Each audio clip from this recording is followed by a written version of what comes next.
Agincourt wasn't a heroic underdog victory, it was something far darker. October 25th, 1415, a field of mud in northern France. 6,000 exhausted English soldiers, diseased, hungry, cornered.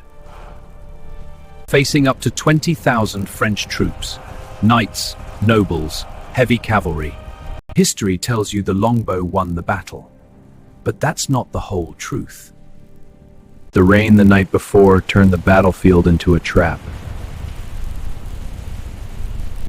30 kilograms of steel armor sinking into churned clay. The field was narrow, too narrow. Thousands forced forward, with nowhere to move. Then the arrows began to fall. 6, 8, 10 arrows per archer, every minute. The first line stumbled. The second line crushed them. Some men never reached the English line.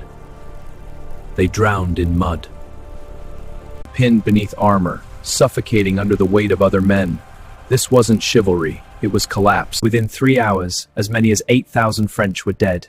English losses? A few hundred. And then, the battle should have been over. But it wasn't.